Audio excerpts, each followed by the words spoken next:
What if the greatest breakthroughs in our leadership and our lives aren't found in more books, more certifications, or more doing, but in the courage to pause and look inward? Today's conversation asks us to shift gears entirely, not to work harder, but to work higher, to examine the emotional wiring beneath our patterns, to step into the kind of growth that rewrites who we believe we can be.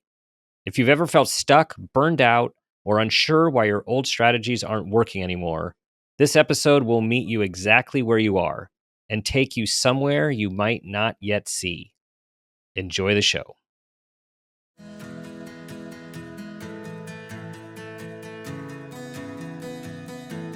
Welcome to Make It a Great One with Dr. Dan. I'm Dan Peters, psychologist and leadership coach. This show is all about bringing hope, connection, awareness, and wisdom through meaningful conversations that inspire us to be better versions of ourselves and have a positive impact on humanity. This is your space to pause, reflect, and reconnect with who you are, what you care about, and who you want to be. We have this moment, this day, and this life. Let's make it a great one. Today's show, I am speaking with Dr. Ryan Gottfredson. Ryan is a cutting-edge leadership development author, researcher, and consultant. He helps organizations vertically develop their leaders primarily through a focus on mindsets.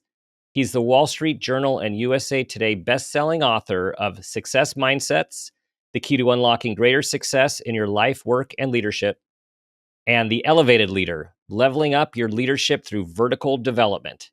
And now his latest book is Becoming Better, The Groundbreaking Science of Personal Transformation. Ryan is also a leadership professor at the College of Business and Economics at Cal State University Fullerton. He holds a PhD in organizational behavior and human resources from Indiana University and a BA from BYU. Ryan, welcome to the show. Hey, thanks for having me. And so you introduced yourself as a psychologist and leadership coach.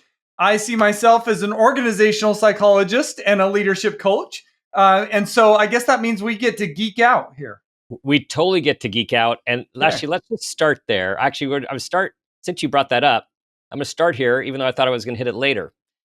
And I totally connected with you on your latest book because you wrote a book primarily for humans. And then your readers said, hey, dude, you're a leadership guy.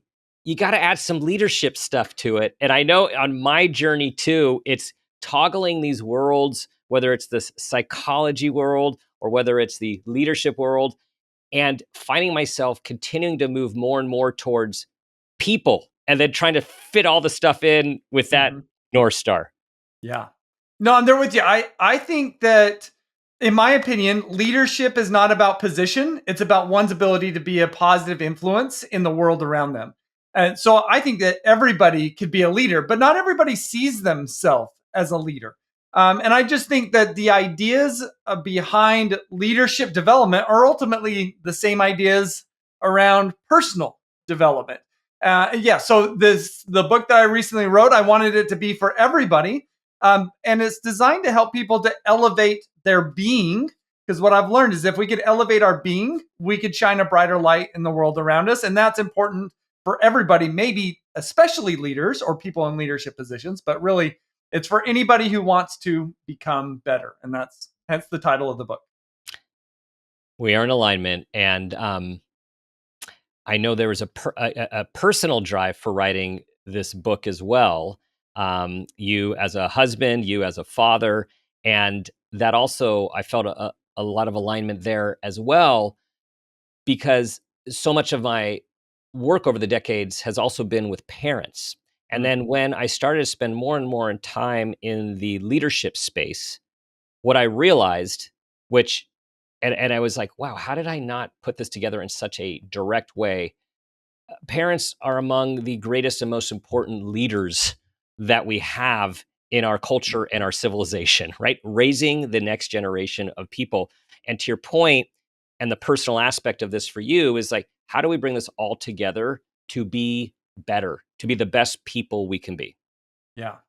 Yeah, and have that positive impact. I might even say something that's a little bit of a hot take, which is Well, here's what I know is that leaders operate at different levels of sophistication. And at each of those levels, leaders can drive results. We could see some really, I'm going to call it immature leaders that can see at least short term success. But when we talk about the most sophisticated leaders, is what I've kind of learned is I'm not sure we could find somebody who is a bad parent and a really sophisticated leader. Hmm. The skills, the abilities, the capabilities of being an effective parent translate into being an effective leader, and vice versa. And so I find that the home, when I work with leaders, the home is a unique crucible for us to test out our development. Hmm. So, in fact, what I find is that when I work with executives and I kind of share some of the principles that I do, and I have the opportunity to come back and kind of talk with them, and I ask them, how has this impacted you?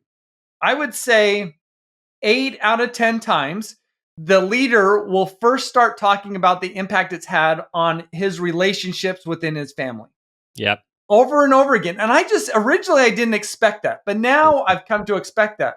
And I've come to expect that because I've learned for these executives, the family is a safe place to try on a different and more elevated version of themselves. And if it works there, then they start to integrate it into their work life. So yeah, it's a really unique, I think, symbiotic relationship if we Mhm. choose to view it as such.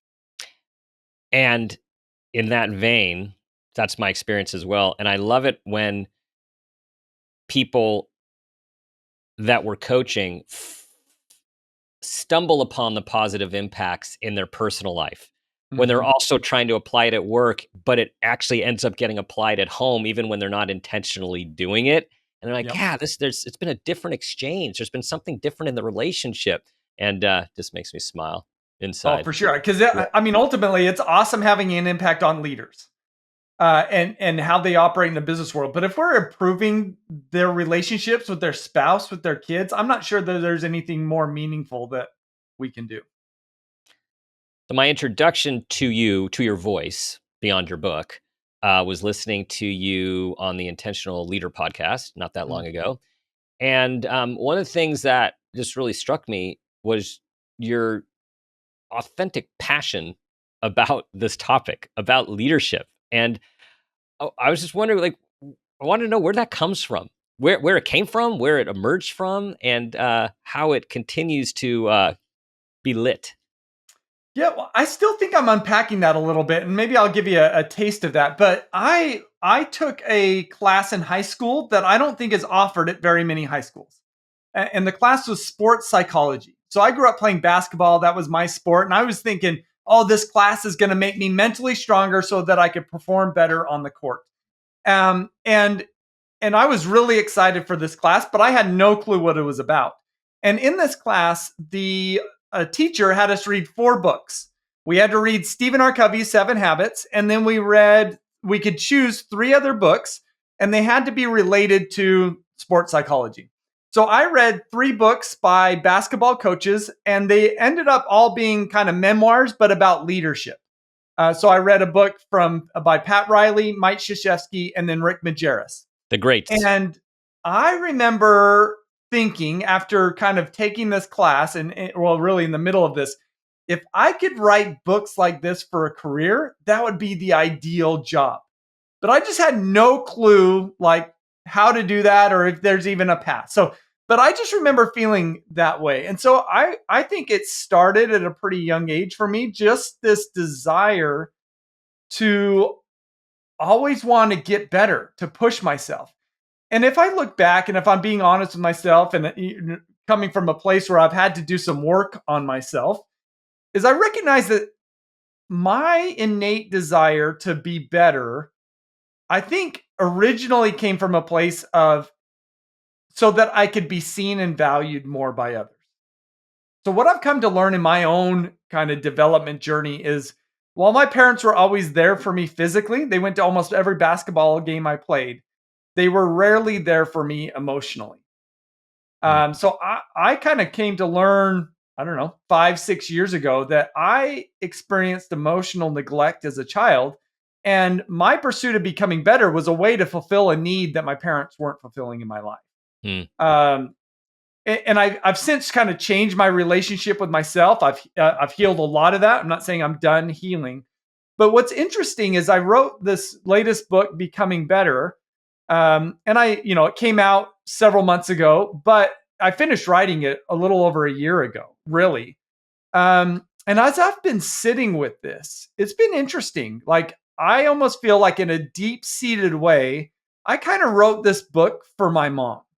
Hmm. Right? My mom has passed away, but I think it's ideas that I wish I could have communicated to her when I was younger so that she could become somebody that can be with me. Like she just was never able to be with me Hmm. because of some insecurities and fears and probably other stuff that's deeper than that.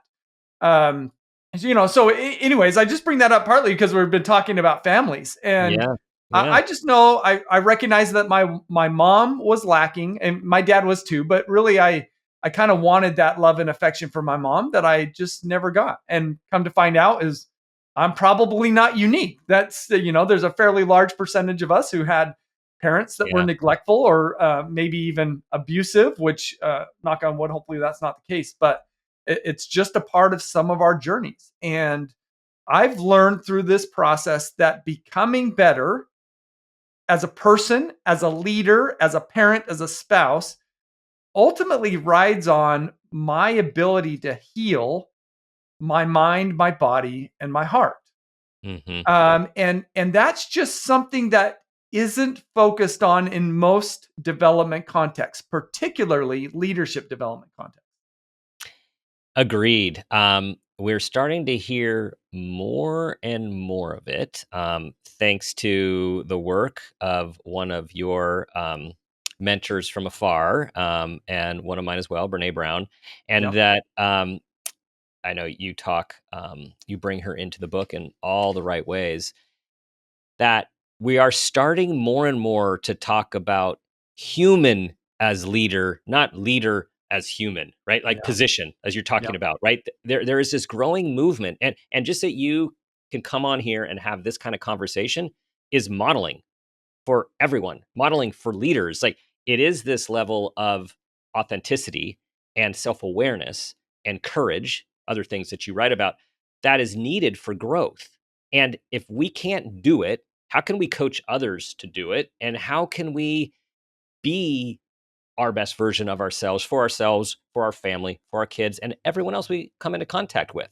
And to Yeah. me, what I talk to my clients about is like, it's actually, this makes it simpler where you get to be the same way everywhere because you're developing these skills, you're developing yourself, you're becoming more aware of yourself, you're becoming more authentic. And what now the words I have from you, you are leveling up, you're going with your vertical for being, which we're going to be talking Mhm. about, is you can do that everywhere. You don't have to put on a different outfit everywhere you go. It's the same skill set in all aspects of Yeah. life. Yes, and I'll just add to that. And we get to a place where we're not driven by our hurts, our fears, our inadequacies, and we become more driven by purpose. And that's just something I think we innately pick up on from the people who are maybe in leadership roles or that we are associate with, that we're influenced by. And that's ultimately, I think, the core of both of our work is helping people connect more deeply to who they are and what their purpose is, so that we're not driven from a place of fear and insecurity. I mean, let me just give you a really quick example, which is I was working with the CEO one time. He was the founder of the company and it was successful, but his executive team was burned out. And I asked him, I said, "Why did you start this business?" And his answer was to prove others wrong. Hmm. Right? And you could just sense he's coming from a place that isn't great, and there's some hurt there that he's experienced that ultimately was causing him to have his hands in everything to make sure that nothing went wrong. And him just being having his hands on everything was driving everybody nuts. So while they were successful, it wasn't a very enjoyable experience, and it just I just saw that here's a guy that needs some healing if he really wants to become the leader he wants to be. Hmm. And healing, right? When would we be talking about healing in the leadership space? And that's what I just love this, because you talk about your own healing journey as a professional, right? Like how you were able to, and these are now my words, get to one level and then another level.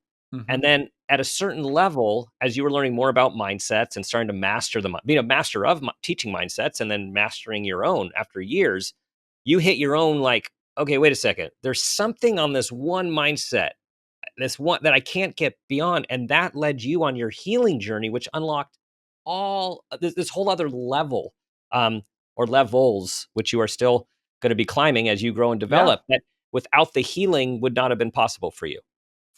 Yeah, and let's maybe just like define healing really quickly, right? Because I think we talk about it as almost like, or at least in my mind, what comes to mind is this like fluffy, like let me sit with my therapist, which that can be that, but the real reality is our life's experiences, particularly traumatic life experiences, and when I say trauma, it could be any stressful experience that overwhelms our body. Yep. And we've all had those, right? And when we experience those, there's literally wiring in our brain that changes. Usually, the wiring in the brain that changes is it makes us either more hypersensitive or more dissociated, more disconnected from our emotions. So it's generally in one of those two patterns. Sometimes we could see both show up for people. And so really when we talk about whenever we're hypersensitive or dissociative, that just suggests that there's some wiring in our brain that is disconnected and actually malfunctioning, functioning at a lower level. So when you talk about healing, what we're doing is we are reprogramming our brain to operate in more healthy and ideal patterns than what we have previously, so that we could process our world in more effective ways, so that we could show up as more effective beings. So I don't know. Anything you want to add to that healing? I just felt like we needed to somewhat define that. Yeah, I'm glad you brought that in. And there are ways to do that, right? There are ways to do that, and that's why I guess this is bringing in your idea of the operating system, which you're Mhm. leading us to, and how our physiology, our brain, our body, I mean, it's a whole operating system, and whether we are open or closed, or we are hypervigilant, or expansive, impacts relationship, impacts our idea generation, impacts how we show up. And since we're on this, let's just go, we're going forward and then we can even go back a little bit, but Yeah. because I think this is so relevant. Your healing journey involved very specific, empirically based treatments for trauma, EMDR. And I think did you do a little parts work as well? Yeah. Internal Yeah. family Yeah. systems Yeah. was a part of And that. Yep. yeah, so just say a little bit about, for folks, like how that process works to demystify it a little bit, because like it isn't just you're sitting on a couch for years doing the Woody Allen thing in therapy. Like Yep. there are ways that you can actually very in a targeted way hit spots that need to be identified and healed. Yeah. Well, let me start by saying, let me give some labels to I think what we've been talking about, and put it into context. So, what I've learned is that there's two different ways that we could develop ourselves, and there's some terminology around this. So, one way we could develop ourselves is through horizontal development. Now, horizontal development is improving our knowledge and our skills and our abilities. It's like adding an app onto an iPad, right? That's great because it broadens that iPad's functionality or our functionality. And this is most of our development efforts, our education systems, our athletic programs, our organizational development efforts. So we are all intimately familiar with horizontal development. And this is the place that we tend to play and we tend to look towards if we want to improve ourselves. But there's another form of development, and it's really what we've been talking about this whole time. We're just putting a label to it, and that's vertical development. Vertical development isn't adding apps onto our iPad. It's upgrading our iPads or our internal operating system. And these tactics around vertical development are different than horizontal development. The tactics of vertical development inevitably have to be focused on and improve the wiring of our body's nervous system at a foundational level. And so I think in my mind, there's kind of three different layers of depth in terms of strategies for vertical development. There's surface level, deeper level, deepest level. So surface level are things like meditation, journaling, gratitude journaling, yoga, cold plunging. These are all, if we can engage in these habits or form these as habits and engage in them on a regular basis, we will better refine our body's nervous system and our self-regulation abilities. So those are the starter level strategies. This is where most people start. And in many ways, this is where I started. I actually started with some journaling exercises that were really helpful. I used a book called The 5-Minute Journal. So that's kind of where I started. But then as I got into it and I kind of cracked the door, I started to search for deeper level strategies. So that next layer down is generally when we start to become conscious and aware of our body's programming, right? And one of the lenses that I find best to look through is through the lens of mindsets. What are the mental lenses that we wear? How are we wired to see things, right? So for example, do I automatically see constructive criticism as an attack? Or do I see it as an opportunity to learn and grow, right? How my body automatically interprets that will shape my response. So if we can awaken to our programming, then it opens up the door for us to upgrade that programming. So I think mindsets is kind of an example of a deeper level place to operate. And then I think the deepest level is when we start to get into support from professionals. And this becomes therapy, trauma therapy, neurofeedback therapy, even there's research coming out on psychedelic assisted therapy. And so in my mind, those are the three kind of levels of vertical development activities that we can engage in. And through my experience, I would say it's probably not best to start at the deepest level. But I actually think it's best to kind of work our way down. And that's just been a helpful framework, I think, for the people that I work with to really step in and then ultimately dig into doing this development type work because it's just different than what we're used to.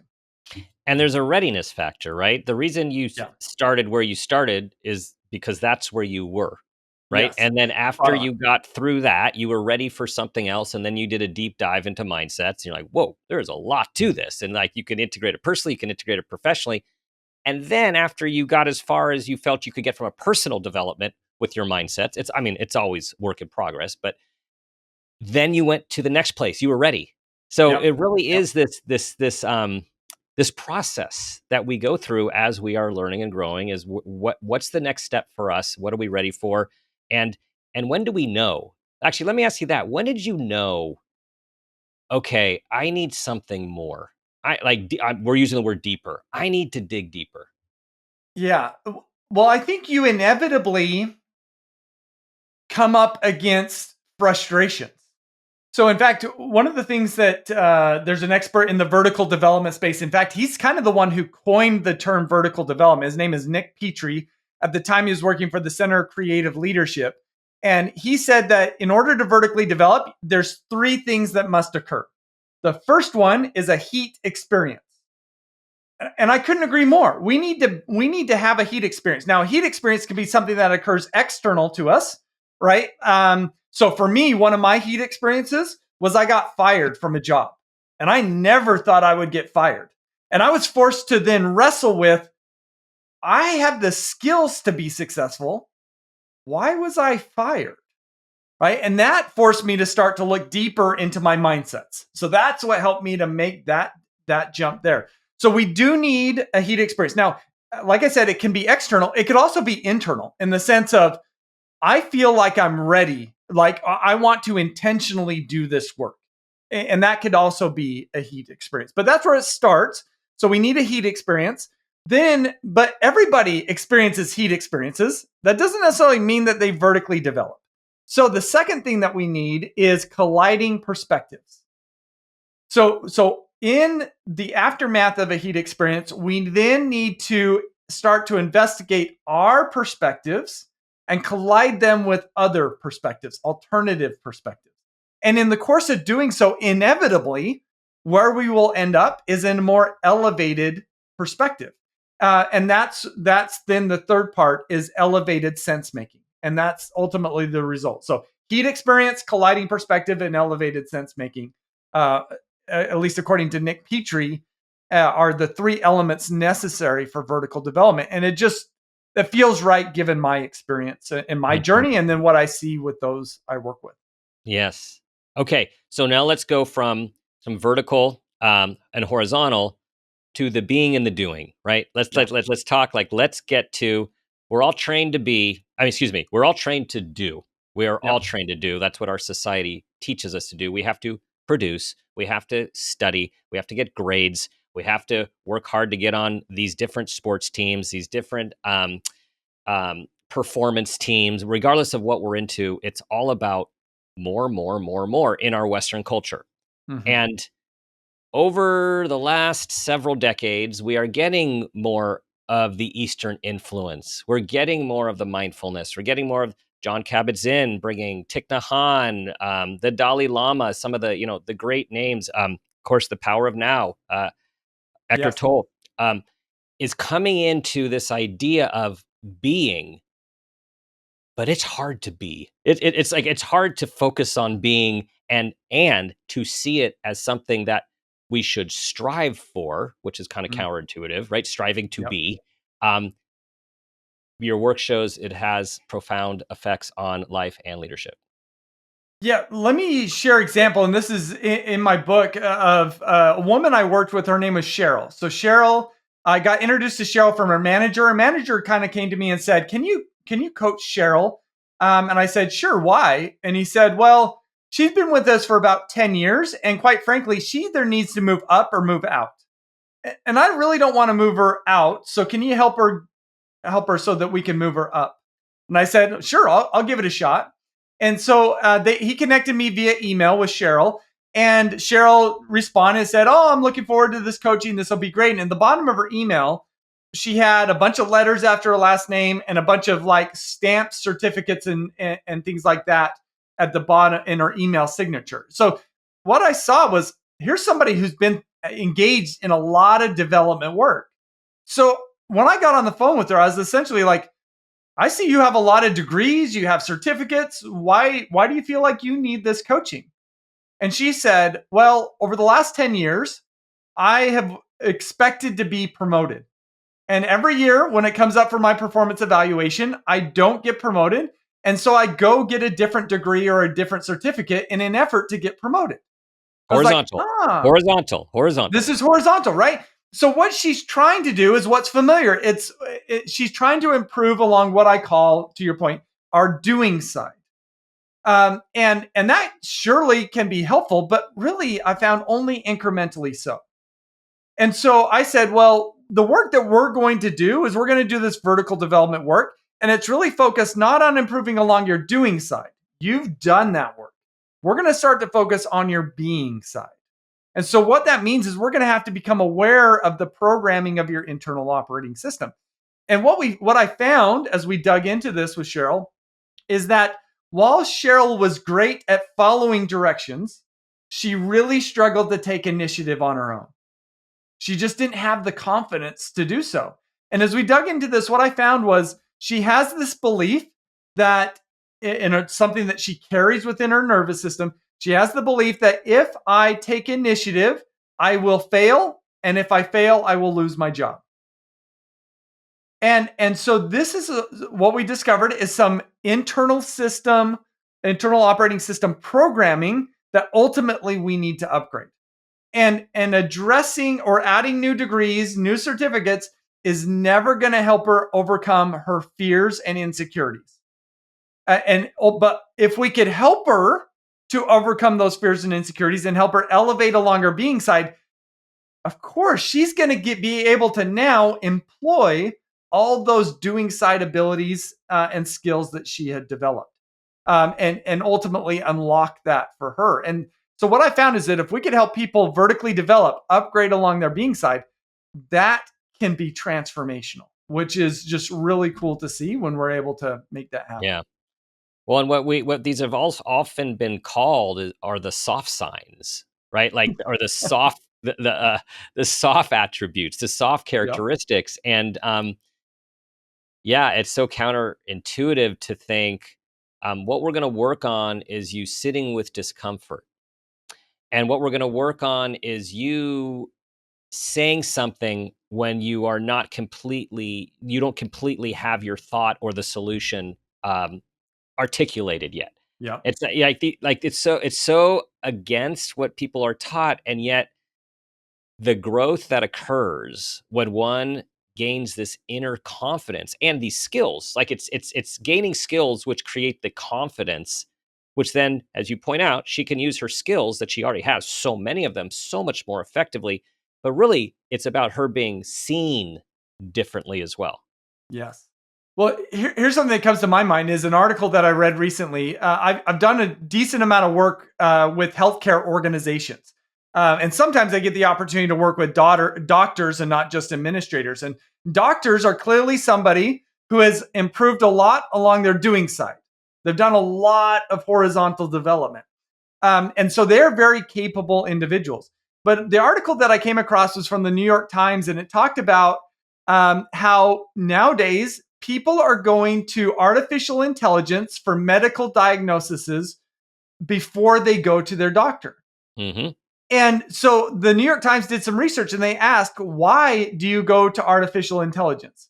And of course, you would get the smattering of answers is it's easy, it's convenient, right?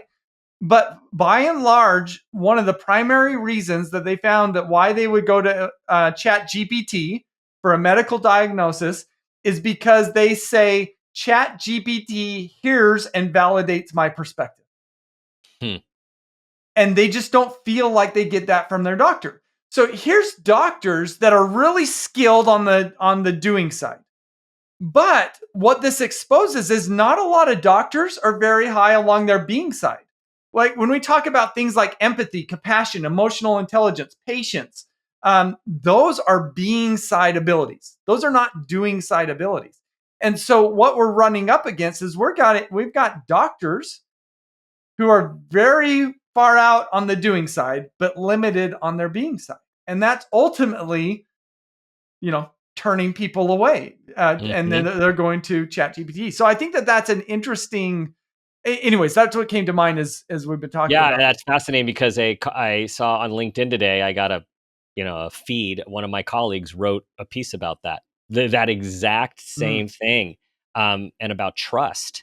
And so let's go to trust because you talk about how trust is so critical. I go, first we have to trust ourselves, mhm. but we have to be trusting also, which this is also a being, right? This is also a Yeah. vertical skill. Well, yeah, I'll give you my own personal example, right? So I grew up, as mentioned, with parents that weren't really there for me emotionally. So at a very early age, I became very independent. That was kind of a natural byproduct, and in some ways, that's really good. And I've really valued that in myself throughout my life. I'm a very independent and responsible individual. But what I've also come to learn is there's a downside to that. Is ultimately one of the reasons why I'm so independent is because my body doesn't want to trust others. My body learned at a very early age that I cannot rely upon others to catch me. So I don't even give people the chance to catch me. Right. And so that's something that I've had to work on in my being side development. Of course, that's played a role in my relationship with my wife. Right. If I'm never willing to let her catch me, what I'm also saying is I've never been really vulnerable with my wife. Hmm. And so that's been a part of my journey. And as I have become allowed myself to become less independent, more vulnerable, surprise, surprise, we have a better connection.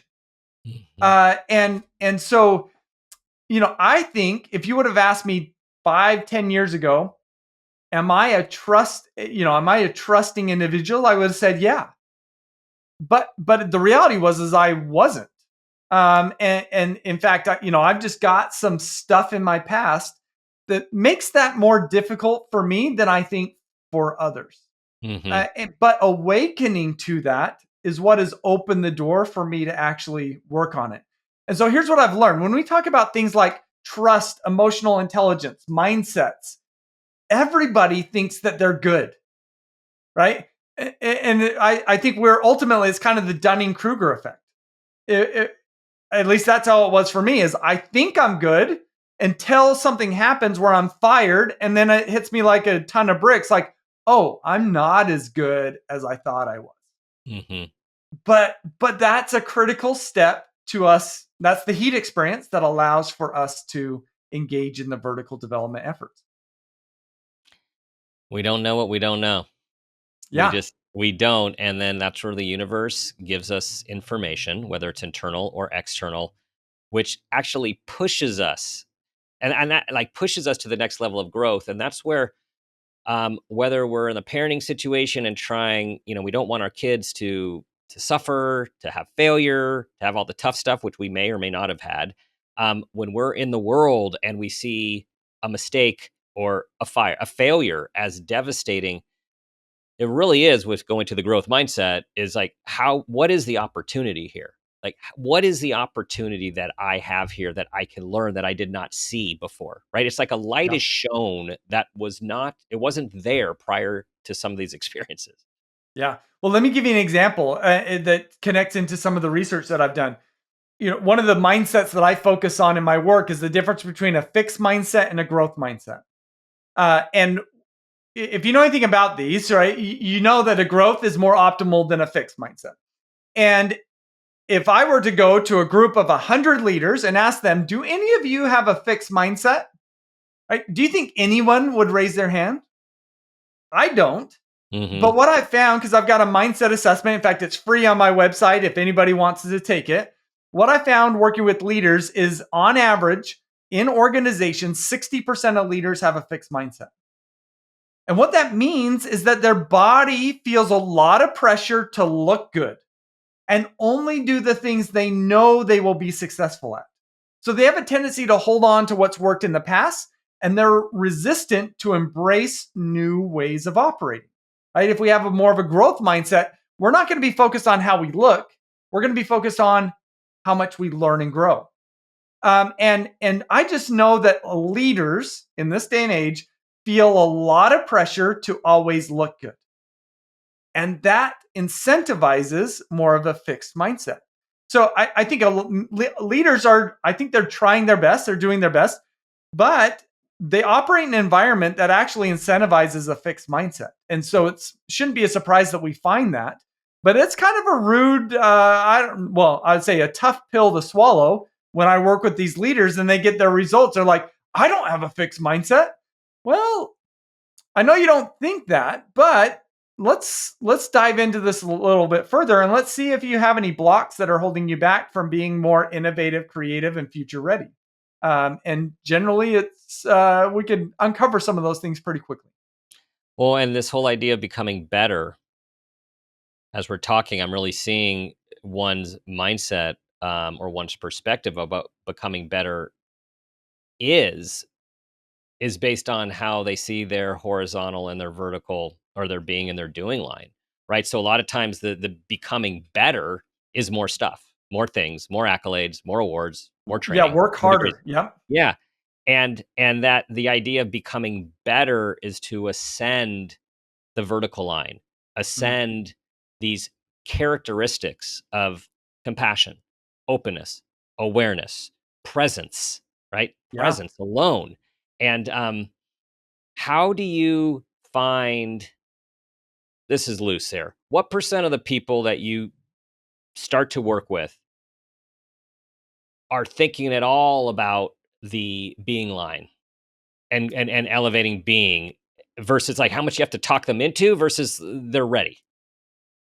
I think here's one of the challenges is nobody really knows about vertical development, so they're not looking for it. Hmm. So it's an incredibly small percentage that are intentionally looking for it. Now, I think that there's a decent percentage of people that are kind of feeling into it, and they're generally already doing some of the surface level strategies that we talked about before. They're meditating. They're engaging in journaling. They're engaging in some efforts, but they it's been a little bit unfocused because they haven't had that label for it. Hmm. And so that's what I think the power of having these labels is. It allows us to be more intentional, right? I think the people who sign up for Tony Robbins programs, I think they're after the being, but they just Hmm. don't recognize it as such, if you Right. will. Right. But it is just a small percent of people that are ultimately, I think, really trying to put some effort in that Hmm. regard. And my belief is that if we can have more people learn about this and put labels to it, we'll see more people go after it.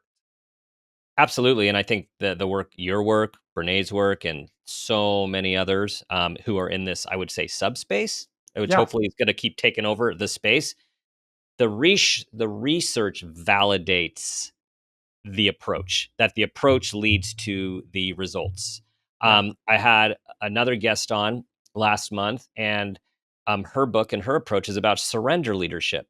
Yeah. Also taking on some of the more Eastern ideas and philosophies in research and or in leadership, and their extensive research has shown these these ways of doing the work and these ways of showing up and these ways of handling conflict and growth improve the metrics at everything that's being studied, whether it's Yeah. organizational health, individual health, revenue, creativity, productivity. And so I think the more and more this gets out there, this is going to be something that people are seeking instead of just backing into. Yeah, here's an analogy that might be helpful, or at least I found it helpful with the leaders that I've worked with. Is we've kind of been trained as leaders is that the higher our RPMs, the better off we are.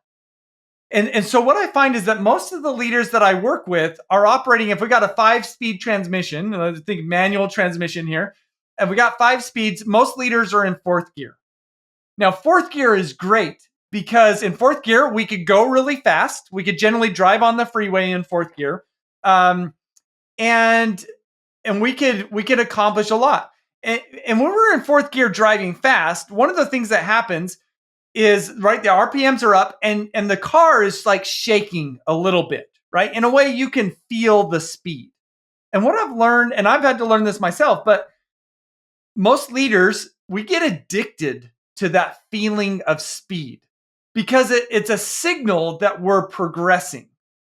Now, so that's where most leaders are at. And I think most leaders don't necessarily recognize there's another gear. There's fifth gear. Now, to get into fifth gear, and unless you're a power shifter, the first thing that you need to do is you need to take your foot off of the gas pedal.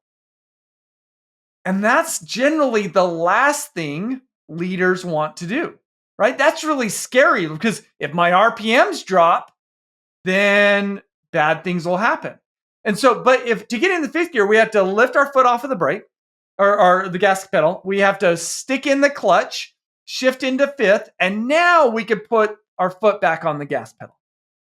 And what's interesting about fifth gear is in fifth gear, we now drop the RPMs. It doesn't feel like we're going fast, but we can actually accelerate faster and get up to a higher speed in fifth gear, and it doesn't feel as fast. And that's ultimately the shift that I find that most leaders need to make. And it's a scary shift because it requires them to operate in a different way and at lower RPMs. Hmm. But the impact is so much greater if they could do it. And ultimately, when you meet these fifth gear leaders, I'll say, and this maps onto Jim Collins's level 5 framework too. If you meet these level 5 leaders, they they will kind of say, "I feel like I'm playing chess when everybody else is playing checkers." And that's what I found that happens. If we could get leaders to that fifth gear, it is transformational for the organizations that they lead. In fact, let me do this if it's okay. If you really want to dive deep into these level 5 leaders, I'll give you 4 leaders and 4 books. Okay. Um, and I wish I had better women examples. I'll just be transparent. These are 4 men leaders, male leaders. I just haven't found a great book on a really elevated female leader. I know that they're out there. I just Mhm. haven't found a great book that highlights how Yep. great of a leader they are. So the books are Hit Refresh, which is written by Satya Nadella, the CEO at Microsoft. Creativity Inc., which is Ed Catmull, the founder of Pixar Animation and then former president of Disney Animation. Um, Third one is American Icon, written by Bryce Hoffman. It features Alan Mullally's leadership at Ford. And then the fourth one is No Rules Rules, which is written by Reed Hastings, the CEO of Netflix, and then his partner, cultural partner, Aaron Myers. So those four books, when I work with the executive teams, those are the must-read books to study Mhm. really elevated leadership. And as you read these, you'll come to find out these are leaders who are playing chess when everybody else is playing checkers. I mean, in the sports world, I think about like Greg Popovich, Steve Kerr. Like these Mhm. are just coaches that have, Phil Jackson, who have Yep. just operated at a different level than any of the other coaches. I yes, I've watched those folks for years, and they have a different way. The image I that came to me while you were talking was, and I don't know if you would describe it this way. That's why I'm checking out with you. It's like everyone else is going fast, and they're at a level, but a higher level, but everything is slowing down. So it Yes. allows them to actually see everything clearly. They have the clarity. And it's like they're not rushing when they're Yeah. at this level, right? They're able to, it's like seeing in 5D what's going on. Yeah, they've been able to get into important mode and out of urgent mode is surely a part of that equation. And then you'll also hear them use words that you just don't hear from most leaders. Like if you hear an interview with Satya Nadella, you'll hear words like purpose, mission, empathy, balance, right? And it just suggests like, oh, this guy is operating at a completely different level and a completely different speed than what we hear from most leaders. Yeah. He is not, I'm not saying he's not working hard, but he's not white knuckling it. Hmm. How do you stay aware of when you are in horizontal mode, and it makes sense to be in horizontal mode, Yeah, nothing versus wrong with when you that. need to engage or re-engage your vertical and being mode? Yeah, good question. I just know that elevating along our being side, we could always do more of it. And you could say the same thing about the doing side. We could always gain more knowledge and more skills. I think that one of the things that I have tried to kind of be sensitive of is right in all of our lives, we got different facets of our lives. If you will, different plates that we have to spin. Right. I'm a parent. I'm a spouse. I'm a leader in some context. I'm a teacher. I'm a consultant. I'm a coach. Right. I got different plates that I'm spinning, and the reality is that we can't effectively spin all of these plates at any one time, right? We kind of have to just go to some of them, but ultimately some of these plates really start to slow down. And when these plates start to slow down, we'll just start to feel it. And we get to a place of, and here's a term that I've come to use. I'm not going to say I love the term, but it's stagnation. Now, stagnation doesn't mean that anything is going bad. It just means our rate of growth and development has stalled for the time being. And we all get there. And so what I've learned is that stagnation is uncomfortable, but it also precedes transformation. And so we've got to just be sensitive to when some of these plates have started to grow stagnant. And then just once we're aware of that, oh, now what do I need to do to reinvigorate this? And the effort to do so should be focused a little bit more on vertical development tactics. Hmm. Because it usually means, at least for me, I've just found whenever I'm growing stagnant in some way, it usually means I have drifted away from my purpose Hmm. in some Hmm. form or fashion. And so it's always an invitation to reconnect with that and then build from there. Yeah. Yeah. So a question for everyone listening or watching is, is when do you need to do and when do you need to be?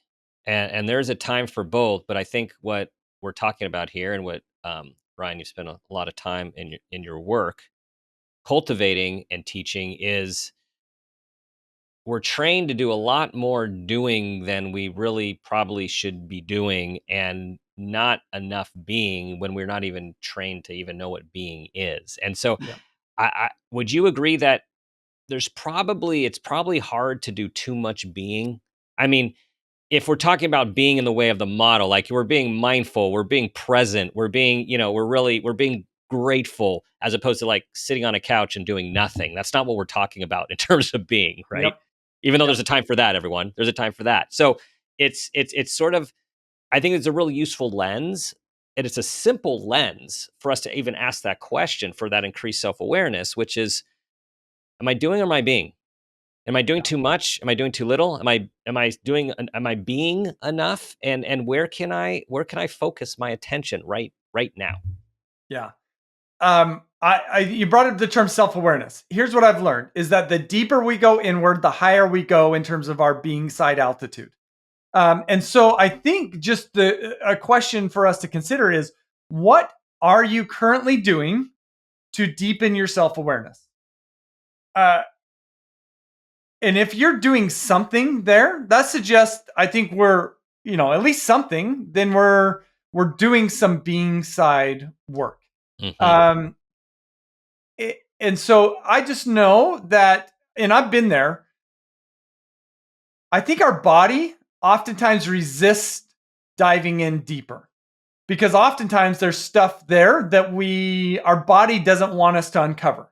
Hmm. Um, and here's just what I've learned because I've had to uncover some shit. Is I'm not going to say it's easy, and I'm not going to say it doesn't hurt to uncover it. But what I will say is that doing the work is easier than I thought it would be, and it's not as painful as I thought it would be. And I just think we all probably need to learn that lesson the hard way. Yeah. I appreciate you saying that. Would you also say that the outcomes are and were greater than you imagined they would be? Um, yes. So I'm glad you asked the question, and I'm trying to think of like why am I saying yes to that? And I would say I couldn't anticipate before the outcomes that would occur because it's just like if you're hiking a mountain, you can't necessarily anticipate what the view is going to look like until you get there. The value of getting to a higher elevation on our climb is you get a broader and a bigger perspective. You get a more expansive version of the world. And that's what I've learned as I've made those steps up. Is I had no clue that there's a completely different way of seeing things. And where I feel like I've landed, every step up is a more expansive version of myself. Um, and so, and when I'm a more expansive version of myself, I'm a more dynamic individual. I'm a more complex individual that allows me to better navigate the various different stressors and pressure with greater grace than what I Mm. could before. And I guess I didn't anticipate that, but that's Yeah. been my experience. Well said. Well said. Yeah, because we again, we don't know what we don't know. Yeah. So we might know that something needs to change. We might have hit a wall internally or externally that is motivating us to do the deeper work. We're being led to it, but we can't even imagine what is on the other side since we haven't been able to experience that even cognitively or emotionally, perhaps. Yeah. And the other thing I want to say when you talked about self awareness, and just give an example to people, because those of us who do this all the time, I think like we eat this stuff like for breakfast, and Yep. um, this just if you think about your thinking, Ryan was talking about mindsets, which is one way of looking at how you think about different things. But just the idea of saying to yourself, we call this metacognition, thinking about your thinking, which is, I feel this. What am I thinking right now? And identifying what you're actually thinking or identifying what you're feeling, putting a word to it. This sounds so elementary, but it is huge on the EQ, on the emotional For sure. quotient scale, as you well Yep. know, to help start to develop those skills. Well, you're spot on in the sense that, right? Let's make the point of metacognitive abilities is a skill to be developed. And some people are more skilled in that than others. And the more skill we have in terms of our metacognitive abilities, the greater our ability to do this being side work for sure. Um, and I'll even give you a quick little exercise. You could take it even deeper than what I'm going to give here, but if you want to do some just a quick little metacognitive exercise, step number one, come up with an aspiration for yourself, such as I want to become a more strategic leader, or I want to become a more engaging parent or spouse. Okay, that might be our aspiration. So that's step number one. Step number two, identify what you're currently doing or not doing that's preventing you from that.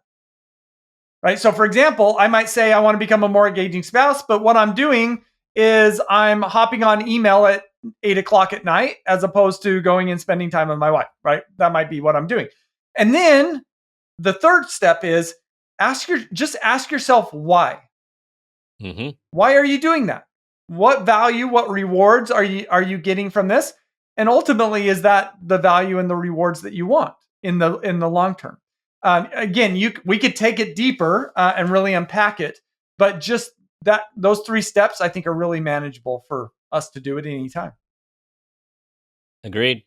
And there you go, guys. You're on your way to increased emotional intelligence and increased verticality, elevation on the being line. Um, all right, Ryan, final question for you here.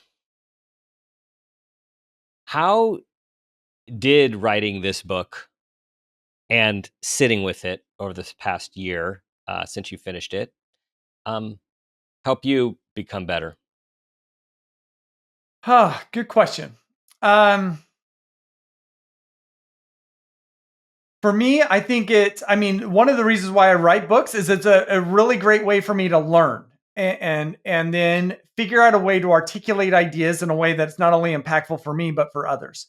So I believe that it's given me greater precision in terms of what I need to do and what I need to focus on to continually improve. Um, I also think it was, in a way, an experiment for me to practice some vertical development action. If you read the book, as you, hopefully it's come across in our interview, you'll see that I'm pretty vulnerable in the book. My wife was as well. I bring her into the book. She tells her story as well. And as somebody who's really independent and doesn't like being vulnerable, right? It was a way for me to stretch myself, and I think I've come out of that now. So that was an experiment for me to conduct.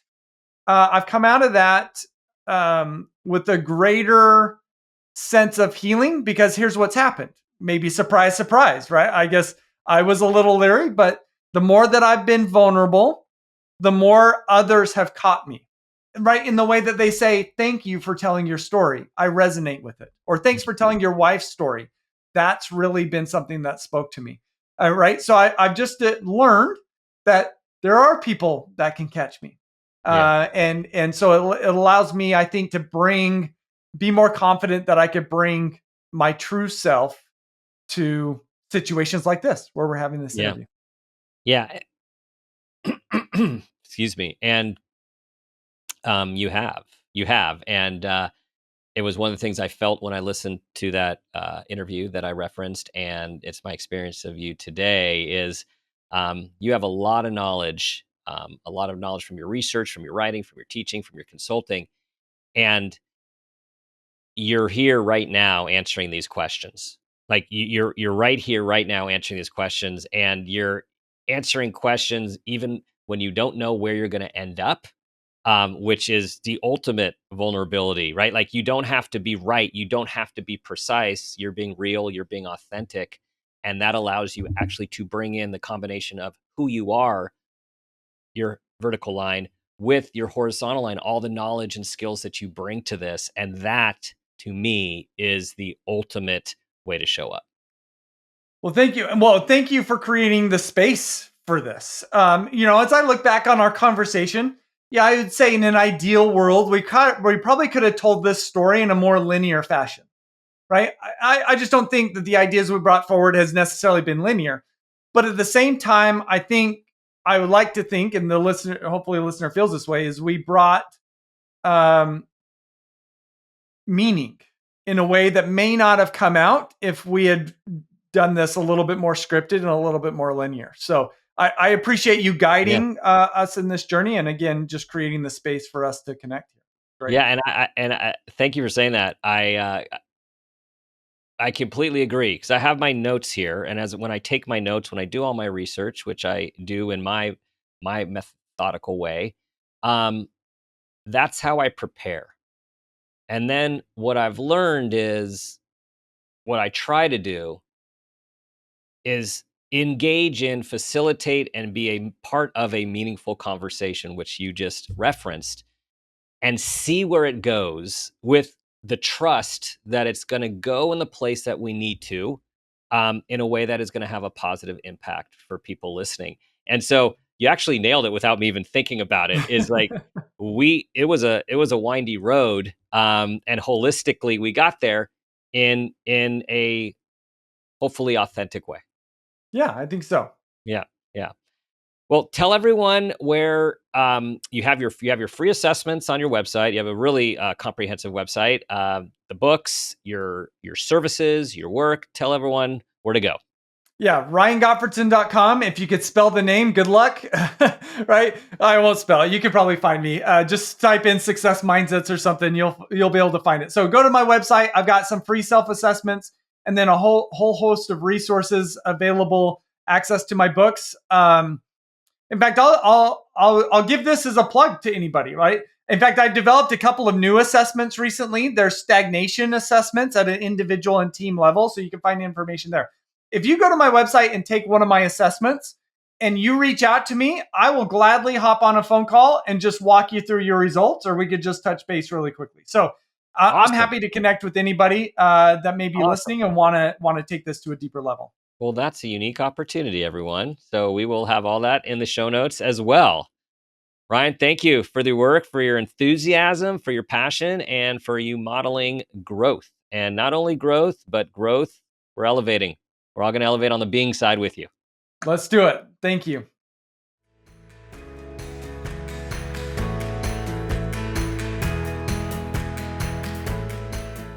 Ryan is enthusiastic and all in on his growth and yours, and is out there sharing the message with us all.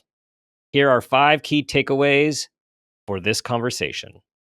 Number 1, vertical development changes everything. It's not about adding more skills, it's about upgrading the internal operating system that shapes how we see, react, trust, and lead. Number 2, healing is leadership work. Our unresolved fears, trauma responses, and emotional wiring shape how we show up, and rewriting them unlocks levels of influence and presence we cannot access otherwise. Number 3, being overdoing. We've been taught to chase productivity, degrees, and accolades. Ryan reminds us the real transformation comes from presence, authenticity, self-awareness, and connection. Number 4, heat experiences spark growth. Whether it's job loss, burnout, or a personal reckoning, discomfort is often the gateway to elevated sense-making and deeper purpose. And number 5, leaders become unstoppable when they slow down. The shift from 4th gear grinding to 5th gear clarity allows us to see further, act more strategically, and lead with compassion, trust, and vision. There you go, everyone. Weekly wisdom for us to internalize, ponder on, and try out in our own lives. Thank you for listening, for being a part of this wonderful community, for your 5-star reviews, for bringing your amazing people to our community. Please share this episode with everyone you think will benefit. And remember, we have this moment, this day, and this life. Let's make it a great one. This has been a Peters and Rossi production. Make It a Great One with Dr. Dan is produced by Laura Rossi. Our engineer is Phil Rossi. Theme music is Uplifting Folk by Awesome Music. Artwork by Kelly Dwyer. Follow us on social media at Dr. Dan Peters. For more information, visit drdanpeters.com.